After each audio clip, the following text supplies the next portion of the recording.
Welcome, friends and fans, to another edition of GalaxyCon Live, where we are bringing the convention experience directly to you. And today, we are going back to the final frontier with some fantastic guests, and now's the time for all of you in our chat room to begin typing in your questions for them. Immediately after this session, you will have the opportunity to talk to them directly through our private chat options, as well as shop our selection of personalized autographs, all of which are available now at GalaxyCon.com. So without further ado, let's beam them up. Our first guest is an actress whose body of work includes MacGyver, Babylon 5, and the highly undervalued Space Above and Beyond. Today, she joins us to discuss the Star Trek roles of Vulcan, Isolationist, Criminal, T'Pol, and Next Generation, and Lieutenant Saavik in Star Treks 3 and 4. Please welcome Robin Curtis. Hi, everybody. Great to be. Oh, so glad to have you here. Yay! It's all good. It's good. And to audience, let us know Walter Koenig is experiencing some technical issues, and we will bring him up when they are resolved. In the meantime, Robin, we have some private time. I knew. So, how are you in your part of the world? Oh, it's a gorgeous day here in upstate New York. I live in the little town of Cazenovia on Cazenovia Lake in upstate New York. It's sunny out. I'm expecting guests for dinner for Mother's Day. And I want to call out Patty. I do want to do a special call out to Nichelle, wish her a happy Mother's Day, and commend her for everything she's been to Star Trek and the enormously positive influence she's been on me and a lot of other women, and what she's done for the space program, et cetera. So special call out to Nichelle and all the mothers out there who are going to join us today. Absolutely echo your sentiments. We adore Nichelle. I've never had a chance to host her, but I was able to pour a drink for her one time at Dragon Con, and I was delighted. She said, "It's delicious. Thank you." Oh, you survived Dragon Con, did you? Oh my goodness. Another time of that day. But we're here for GalaxyCon. This is the GalaxyCon virtual stage. We're so glad to have you here. As always, we're looking forward to the day, hopefully this year, where we can host you and your peers back on our physical stages and get you back in front of your fans. In the meantime, we have this electronic forum. So glad to have you on here. Our team is going through the chat room right now and also trying to help Walter join us. In the meantime, how did Star Trek begin for you? Oh gosh, Star Trek came to me ever so gently, ever so kindly. And I think that has a lot to do with the men at the helm, frankly. Leonard Nimoy, I'm speaking about specifically, and Harv Bennett. I was asked to go over to Paramount to meet on a sort of an open-ended call, guys. And so I sat down with Elsa Bergeron and Stuart Jensen. And most recently, I looked this up on my calendar, and it was literally June 27th of 1983 that I met these two people at the Paramount casting offices. And because it was all so secretive and, top spy stuff, I wasn't clear on what part it was I was auditioning for or being met for. So I said offhandedly, well, if I was going to be a part of Star Trek, I'd want to play an alien. And lo and behold, I get a meeting with Leonard Nimoy the next day. And he, again, this kind, gentle theme going on. I met him one-on-one. So as intimidating as that was to meet him, someone I so admired, and I did watch Star Trek when I was a little kid, he made it so easy. And he was very generous. He looked over my resume, which was quite sparse at the time and a little pathetic. And he called out my upstate New York musical theater credits, and just was very generous that way. And our chit chat was taped. He actually recorded it, Patty. So that this conversation we were having and this report we were establishing was now being memorialized. Then he said, "Would you be willing to read some sides with me?" Which are snippets of scenes from the future project. So I go out to the waiting room and I look them over. And I remember he said to me, "Vulcans have 1,000 years of wisdom behind the eyes." And I thought, I will try very hard to achieve this when I go back into the room. Anyway, whatever happened that day, he shook my hand. He had videotaped it all and said, I have no doubt you could play this part. Now it's up to the powers that be. And honestly, Patty, I didn't go back for almost 2 months for the screen test. Wow. But I did go back to say hello to Harv Bennett at one point outside of his office. I met with the folks at Western Costume. I met Sylvia Abascal, who consulted with my hair and my makeup and such. And so I had a lot of fun sort of knowing that they were very interested in having me, but I wasn't cast yet until wow. It was exciting and thrilling news nobody can ever imagine getting, to be cast in a major part in a motion picture such as Star Trek. Was there was there any communication in those 2 months, or was it just like, all right, well, that's done, and you, as actors, we just sort of keep marching and tend to forget about it? Yeah. I totally know what you mean, and no, the connection was maintained. I was being sort of wooed throughout that time period. Again, I met with Sylvia over the hair, and I met with the costumers at Western Costume to be measured. I believe I went over to see Leonard Nimoy one more time to say hello, and Harv Bennett. So yeah, no, there was this connection and this anticipation and this excitement throughout that whole period. And the fans often ask me, what about Star Trek meant the most to me? And I don't mean to put a left curve in the works here, but my father was diagnosed with cancer almost simultaneously to this process. Oh, wow. And I cannot tell you what a blessing Star Trek was to be this like bright light in our lives when we were struggling and in such, dire straits with his health. And he did live long enough to see the film, which meant a lot to me. And Star Trek was sort of this lovely promise to my dad that I was going to be all right. I was going to be all right in the world, in the showbiz world, that is, So it was a real gift. I can appreciate that. I lost my father to cancer as well, and it's nice. And he was able to come see me do my show at Disney before he passed. So that was So I cherish that. Yeah. So you know how much it means to parents who have a kid who's creative, and pursuing some sort of a creative field. How much moral support you do need. And my mom and dad were enormously supportive. Every phone call ended with, "What do you need, babe? What can we get you? How can we help?" And so it meant a lot to me to sort of give him this gift that I would be okay. And Star Trek is so much fun. We watched it as a family back in the original when the original series was on the air in the 60s. So it was just a lovely experience. Yeah, indeed.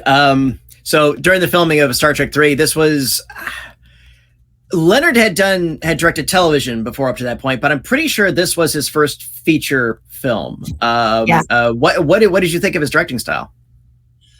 Oh, I thought he was uniquely qualified. Frankly, you learn in Hollywood, Patty, to have a lot of respect for people that have worked together, like especially if you're a guest star on a series, and coming into this cast was a bit like that, because it wasn't like we were all just cast and this was a new idea. These people, these talented actors, were a well-oiled machine when I came on board, and so I was able to sort of bear witness from a unique point of view, and that's that I didn't know any of them, but I watched how deftly he just treated everyone with great respect, and he was balancing a lot. You know what I'm saying? The newcomers like Christopher Lloyd, and then you've got Bill, who has his own requirements and so forth, and energy, and you've got the supporting cast, awesome people, all of them, Nichelle, Walter, Jimmy, George, Dee, just exceptional human beings, honestly. And I know everybody always wants to hear the dirt, but I don't have any dirt. No. Not dirt, but go ahead. Were you around the day of the fire at Paramount? You've put me on the spot. I don't believe I was, but I certainly heard about it. Okay, and it was rather dramatic, actually, because I've been doing some research since there's been a resurgence in the interest in having me guest as a podcast guest, that sort of thing. Mm-hmm. I thought I need to refresh myself, so I was sort of going back through the archives to read about what was going on at the time, and I'd forgotten about the fire. And Bill Shatner, I think, was instrumental in taking a swift action. we hosted him yesterday, and I brought it up, and he said he was nervous because his schedule between his television commitments and this was within a day. So if Star Trek 3 had been delayed at all, it would have been entanglement. So he was grabbing buckets and hoses, and a lot of people understand too. It wasn't just the soundstage; it raged across Paramount, and we had to put it yesterday. It was pretty brutal. So I was just curious if you had been there that day, or it had indirectly affected you, from what you recall. I don't remember it affecting me. I do remember the energy about it and the sort of the excitement about it. Not in a good way, but no, I don't believe I was present to see it. And certainly later on, when you're working on these sets that have been built above the stage floor, and there is fire coming up from beneath, that took place a few times within the scenes. And you're reminded of how something like that can get out of hand quickly. Yeah, absolutely. And safety on the set is paramount to you. And all those foam rocks, when they catch on fire, they're toxic fumes, and so it's crazy. So, I was always a big fan of Merritt. What was your experience like working with him? Oh, well, I watched. I remember watching Square Pegs. Square Pegs, yes. Myself with him and thinking, oh my God, this guy's a chameleon. Like I would never have thought David, was the same guy, the actor that played Merritt, on the character on Square Pegs. He was lovely. He was generous and present and helpful to me. Bringing me sort of into the fold, and shared with me what he and Kirsty had kind of established in the previous film, and how our characters might relate to one another. He was a little more relaxed than I was, I remember, and kind of, there's a lot of downtime on a set. So he was kind of wanting to, play around and joke and dance and have fun. And I kind of wasn't having it. I took my job very seriously. And I remember saying to Leonard Nimoy the first day of shooting, "You seem to think I know what I'm doing, Mr. Nimoy, but I do not." And so I was very insecure about that Vulcan wryness, it's something I felt he did so well and admirably and had created for that. And something I did not really have an affinity for. And he promised me, going back to his value as a director, he said, "I will never, ever take you out on a limb and leave you there." And so he would take me aside before all the scenes and my scenes, and he'd say, all right, he'd say, "Let me hear it." And I would give him, the lines as I thought they might go. And something you never ever do with an actor, but I invited him to, was give them a line reading. Yeah. The idea that he would say the line the way he'd want to hear me say it, and I had no problem with that.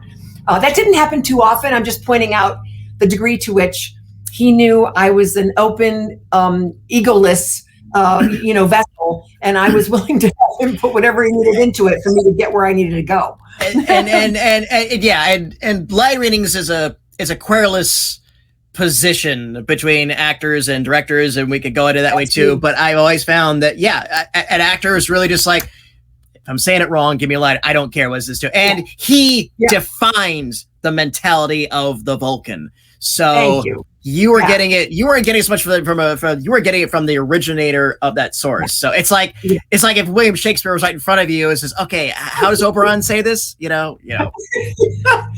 Patty, bless you. You explained it beautifully. Yeah, it's like, why argue with the expert, man? The architect. Yeah, absolutely. And of course, there's a famous scene when Spock is regenerating, going through Ponfar, which is Vulcan puberty, and Saavik helps him through it. Originally, there was going to be a Vulcan baby on the way, which would have been 1/2 Vulcan, 1/4 human, 1/4 Romulan. Whoa! Yeah, I personally thought that was a very provocative and playful idea, for an actor to get to play, the idea of being pregnant and carrying on. But it didn't come to pass, unfortunately. There is only so much time on the screen, and I was disappointed that I wasn't in 4 more and didn't get to go along with them on Earth. Did I want to be there with Jane Wyatt on Vulcan for the rest of time? maybe no, but again, I loved 4. I felt like Star Trek 4 returned to the magical recipe that is Star Trek. A simple message about the preservation of life, a beautiful ensemble, writing and acting and humor along the way. You know what I mean? I felt like it arced back to its original series, and how much fun those episodes were, and how significant the message was. Absolutely. And I Star Trek 2, 3, and 4 to me is like the Lord of the Rings saga. To me, it's just one big movie broken down into 3 parts, where you have the drama, you have the bridging the two, and then you have this really lighthearted human story at the end with an ecological test. So it encapsulates everything that Star Trek can do. And that's what I've always said about Star Trek and those characters and those next. Star Trek is the most versatile fictional setting, I think, anywhere, because you can tell any type of story with it. You really can. And that's the adventure of it. You imprint on a cast, you like these characters, and you see all the stuff that they go through. And and yes, I would have absolutely have loved to have seen your Saavik in Star Trek 4. I would have liked to have seen her walk into a drugstore and take a human pregnancy test and discover Can I show this? Absolutely, yeah. Paul, let's blow that up for us so our audience can see it. We're gonna explain. There you go. You're right. I'm sorry for the ring, guys, but this is a telegram from Harv Bennett when we started shooting Star Trek 4, and he's wishing me a good shoot, and that I might want to bring a Vulcan obstetrician along. So it wasn't just our folly that we thought that might happen. Apparently the producer did as well. So that's showbiz. There you go. That's showbiz. Now you did come back to Star Trek in Next Generation, a very good 2-parter. And again, showing a side of Vulcan society which we hadn't seen. That yes, we had always looked at the Vulcan society as a monolithic, they're all on the same page, they're pretty unified. No, there are separatists, there are way, and then your character definitely showed us a side that the Vulcan society would not have wanted the Federation to see. Right. Oh, I was so relieved to come back. The fans ask, when are you going to be on the Next Generation back at the time? And as if it was just a matter of me making a call, they may be surprised to know that even as an actor already sort of a part of the franchise, I was not ever treated deferentially in any way. I mean, I was just like any other actress going in the room and auditioning for, to be a guest on the show. So again, it was with great relief, to rejuvenate my relationship with Star Trek. And I so enjoyed it because I think I had more confidence then and felt like I can do this, and the Romulan part, at least that they claimed the character had, I felt gave me a little more leeway in terms of her, the breadth of her expression. And I loved working with Patrick. Oh my goodness. He has such presence, such charisma. He's the kind of actor that the director says action, and he'll say his line, and you're just he says it so believably that you're dumbstruck. Like you forget, I'm supposed to talk now.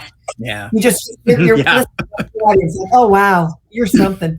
I'm sorry. Yeah, let's do another take. So, hey! Oh, Walter's here. Yeah, who knew he had so little hair and it was all white? Great. Walter, let me give you an introduction. He is an actor and writer. His credits include Stretch Armstrong, Landon Lost, Babylon 5. His latest memoir, Beaming Up and Getting Off Life Before and Beyond Star Trek, is available in print and digital viewing. Today, joins us to discuss the role in his career in Star Trek. Please welcome back Walter Koenig.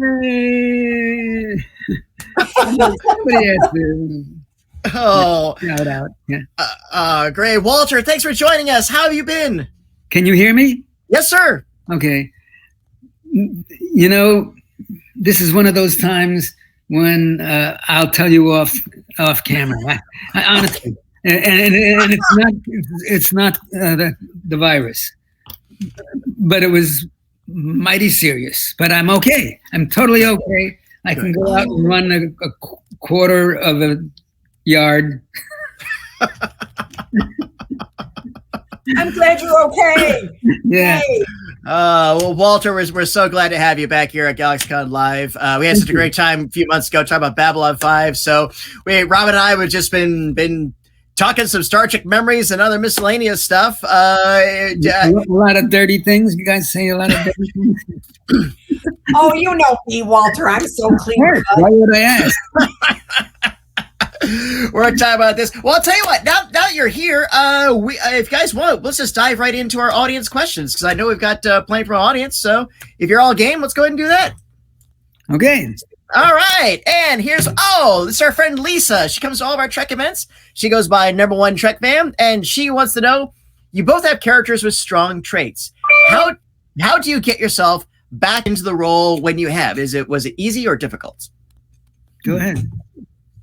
You want me to go ahead?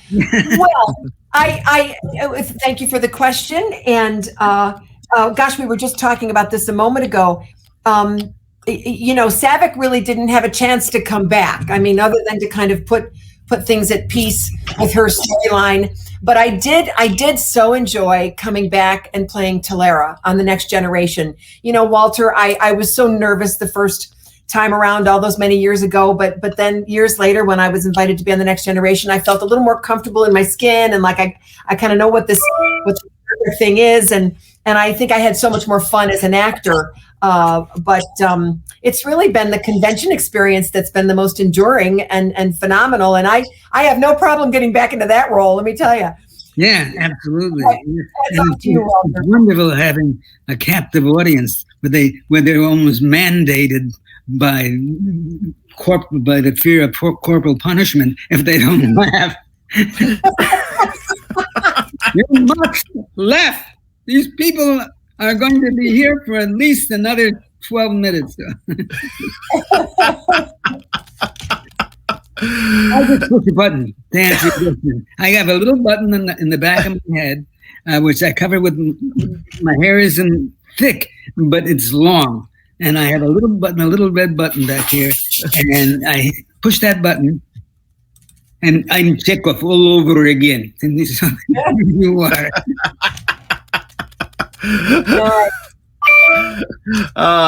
That's great. That's absolutely great. And you've revisited the character several times. I rather liked you when you returned to the character for the video games in Starfleet Academy. You had some good individual scenes, just you teaching the class, and I thought that was a really good, that Chekov would be a mentor and stuff. So I thought that worked. Yeah, that part I've never seen. So. Oh, really? No, I've never seen a game. It's all the footage is on YouTube. Yeah, it's been edited down, so you can look for it and see all your scenes edited together as a mini movie. Right. Yeah. So there you go. You want to check that out. So, Lisa, great question. Thank you so much. What do we have next? Here's one from Debbie, and she wants to know, if you could write your own episode for your character in Star Trek, what would you like for it to be about? Oh, good gravy. The very dramatic testing of the extraordinary talent in a death scene. Guess who I'm going to say? You'd like to play a death scene? No, I embrace no animosity toward anybody with whom I work. I love them and they love me.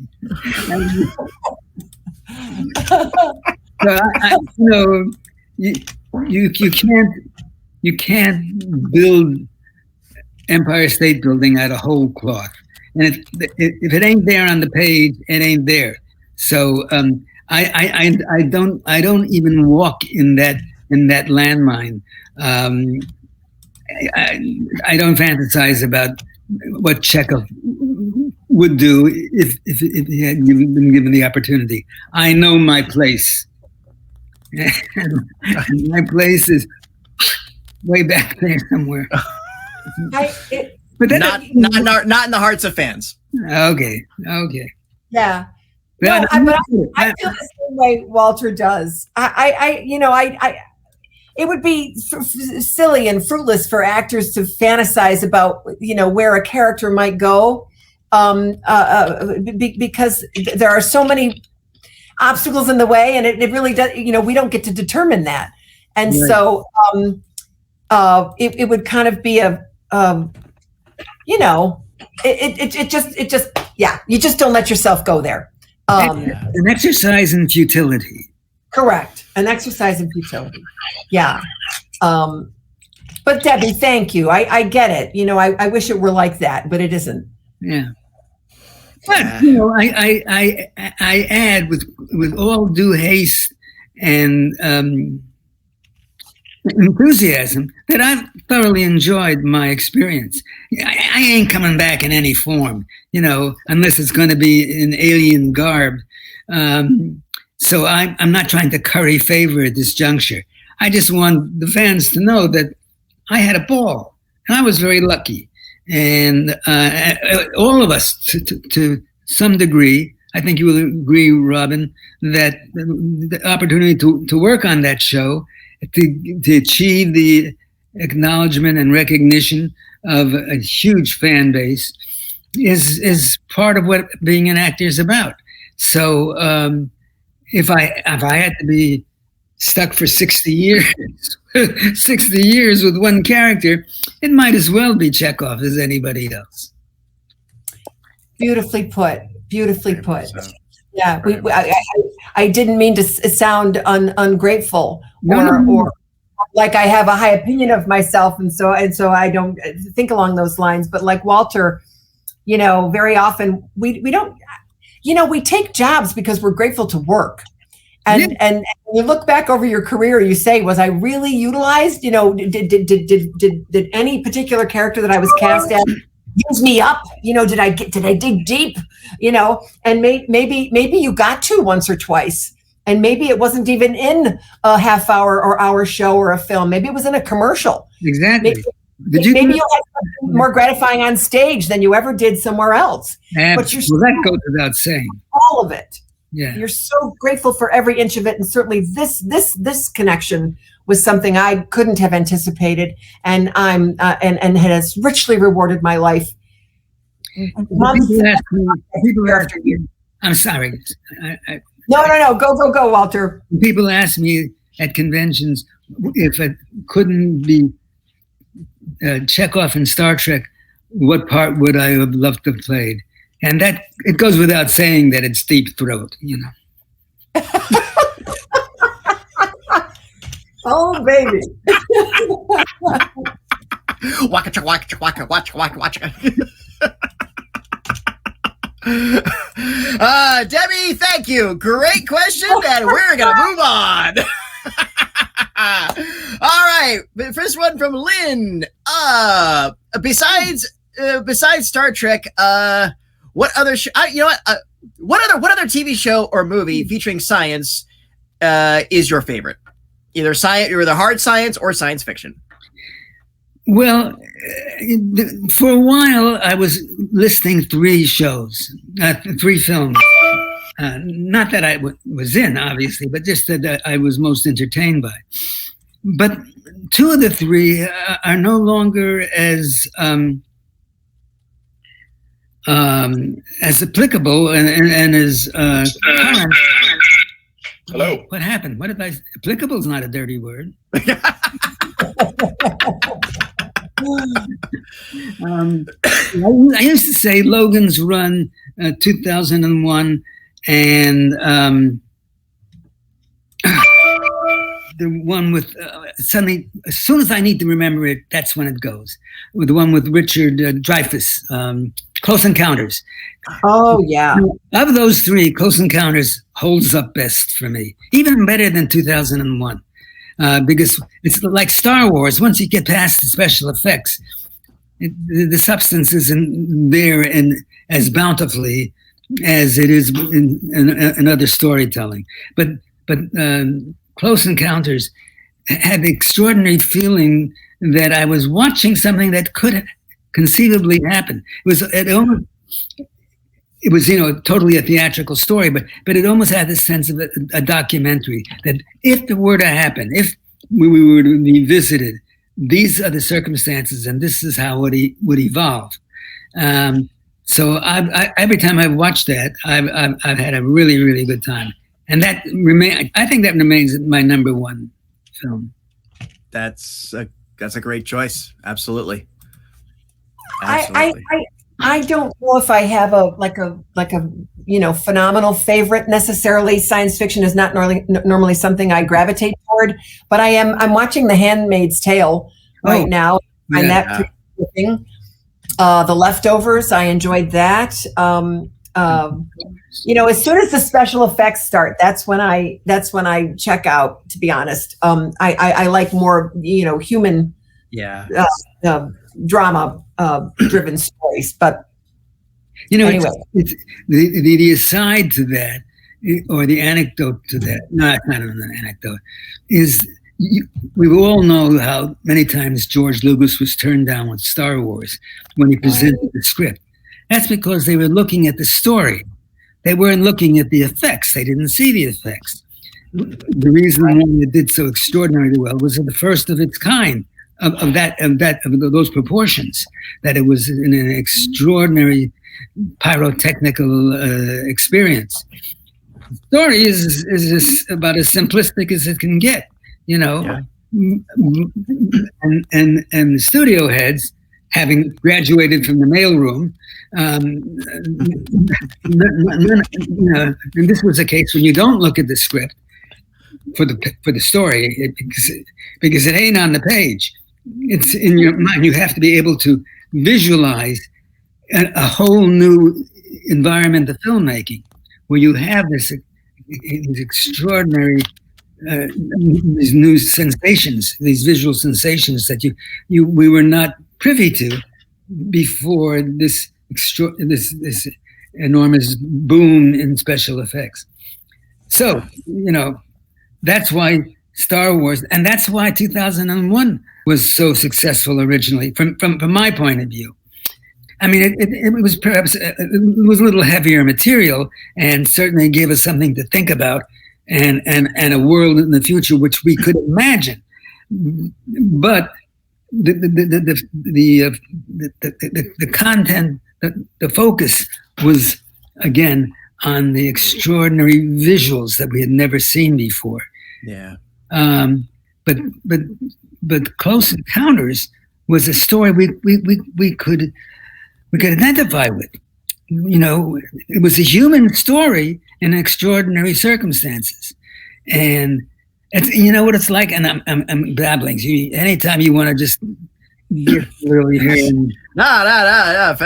Finish up. It's all good, Walter. It's all good. Okay, so what made? I'm going to give you an example that many of your fans may be more familiar with. What made The Wrath of Khan so good? It was because you had this amazing antagonist who was nevertheless human. He was human. He wasn't made out of metal. He wasn't forged from old jalopies. He was human with human feelings. They were exaggerated, as they should be. I mean, I thought Ricardo Montalban was amazing. I loved him, and also as a person. But you could, as bad a character as he was, and as feverish and passionate as he was, you knew what was driving him. He lost his wife. He lost the person he loved. We all identify with that. Mm-hmm. So when you get something like that on the screen, who isn't made out of wolf bane or whatever hell, or is mechanical, and you can identify with, and it's still this unstoppable force up against an immovable object, which is Captain Kirk. You have this terrific conflict, but the reason why it works is because you can identify with the bad guy. Even if you boo and hiss him, you can identify with him. Yeah. I'm not going to take a nap now. No, yeah, you're absolutely right. And with the parallels between 2001 and 2001 is about the beginning of humanity in its primitive form and ends with a cold, sterile version of humanity. It's like it goes that too. Close Encounters, all about the humanity. It's all about real people faced up with this. And that's not to admonish 2001 at all. Although I'm more of a Dr. Strangelove fan, but that's just me. But Lynn, great question. That is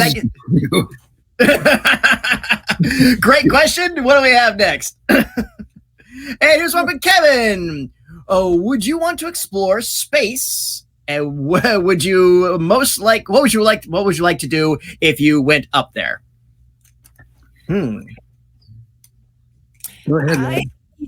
Yes, sorry, Kevin. I'm rather earthbound. The most thrilling thing I can imagine doing is bungee jumping, maybe, or jumping out of a plane. I do not want to ever go into space. Sorry. Yeah. Well, passing it on to Walter. I can dig it. That's what I've been saying. I want to jump out of an airplane before I leave this world. On the other hand, if I knew I only had 3 months to live, and they could put me in one of those rockets and send me off into space, that might not be a bad way to go. The great tourist trip of all time. Oh wow! Yeah. Although I don't share it with somebody, so somebody's going to have to sacrifice them. I've always said I'll go into space if it's like the way we're predicting, maybe in like 15 years, where it's just like getting on a plane and you just go up, you just sort of keep going, as opposed to, So we'll get there. But Kevin, thank you. Fun one. What do we have next? Here's one for Lisa. Oh, who inspired you either in your career or your personal life? The second part of that is easier for me. I'm not sure there is any one. I certainly never tried to imitate somebody or take an approach to acting that was like somebody whose work I had enormous respect for. And certainly there have been many people like that. But in my personal life, and I get up on a soapbox about this, so you're going to have to do that. There was a folk singer in the 30s and the 40s, well, at least in the 50s and the 60s, named Pete Seeger. He was a protest singer, folk singer. He was the man for all seasons in my life, the man you could always count on to be the same person. He was a man of extraordinary humanity and virtue, and stood up for the little guy, stood up before the House Un-American Activities Committee, and on the threat of going to prison, refused to answer their invasive questions that did not belong as part of a democracy, but was really more an imitation of some kind of dictatorship or some kind of government that we do not support. And I got to meet him on several occasions because I worked in a settlement house camp for underprivileged kids, and he had a home very nearby. And every 2 weeks, when we get a new group of kids up, from 7 or 8 years old to 14, he'd come over. They'd have a campfire, and he would sing all the folk songs from the 40s and 50s and 30s. Woody Guthrie, a lot of Woody Guthrie stuff. He was a friend of Woody Guthrie. Wow. Anyway, it was the one man. I'm sure he had flaws. We all have flaws, but I never saw any. I just saw this humanitarian, this guy who if I could have lived my life the way he lived his, I would have a lot more respect for myself. If I remember correctly, he didn't write "We Shall Overcome," but I believe he's the one that sort of popularized it. Is that right? Yes. Yeah, it was his version that brought it out. Before it was a black anthem, it was a workers' anthem. Yeah. Yeah, that's right. Yeah, I think he also did. I'm disparaging the fact that it became a black anthem. Oh, yeah. Simply that's its sort of. Yeah, and he did I think he did one he did Turn, Turn, Turn. If I remember, I'm trying to go in my discography in my head, but yeah, you're right. A tremendous talent, and by all accounts, a fantastic humanitarian. I envy you for having shared that time with him. Yeah. I really do. So absolutely. So, Robin, who is your inspiration? Well, when I was growing up, honestly, without being too corny, it was my high school music teacher, Mrs. Gatza, galvanized the whole community to be a part of, the high school musical. And she got all the kids who you would never find in a theater, you would never find anywhere near a stage, to play the comedic roles or to do the tech or to do the lights or to help out with costumes. She got athletes, to get out of their get out of their own way and come and play and join in, and the whole community benefited. And then later in life, it was Angela Lansbury, to be honest. Wow. I was a young actress. I saw Sweeney Todd, and I to this day, it's my favorite musical, and what she did in it is so amazing. And when I heard that she moved her family from Los Angeles to Ireland because her children were beginning to be exposed to drugs and negative influences, she got her family out of Dodge, and she kept them intact. And I thought that was a pretty awesome thing. Now, if you asked me now,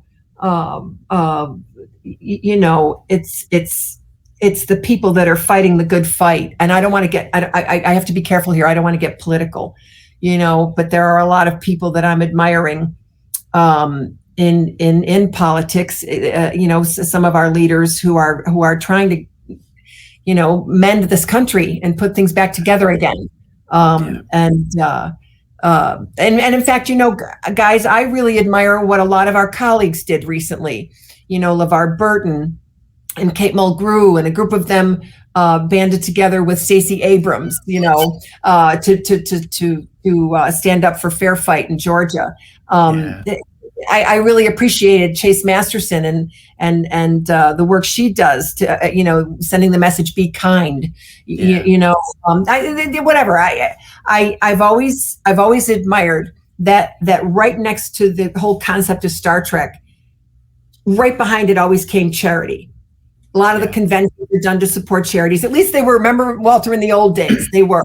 The fan clubs would have the conventions, and they would give the proceeds to a local charity. Now conventions have become this big sort of impersonal experience. But back in the old day, it was all about connecting and helping and mending communities and supporting local, and I love that part of it. I will say, on behalf of GalaxyCon, we are very active in our local community in South Florida and in all the communities that we go to and we do our shows at. We do try to give back what we can, we absolutely can. Yeah. So, and that's what you made a very good point about too. The charity is an important part of Star Trek, and it's understanding, and it's conflict. It's okay to disagree with somebody, but you don't have to hate them. Right. Sure. It's a Star Trek. Star Trek is an action show, but it's all about trying to achieve a peaceful end.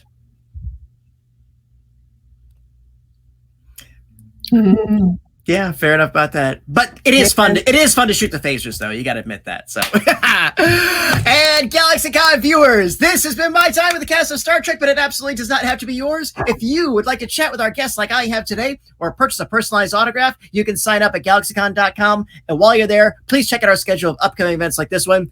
Robin, Walter, this has been an absolute delight. Any final words for our audience before we sign off? Live long and prosper, and happy Mother's Day. Walter, say hi to Judy. Hi. Thank you. I certainly will. Yeah, Robin said it more eloquently than I can, so I would just be repeating. But we have a chance to turn a corner and to show our best side. And I after 4 years of despair, I'm feeling better about things. I'm feeling more proud of our country and our people. So let's keep going on in that direction. Hallelujah.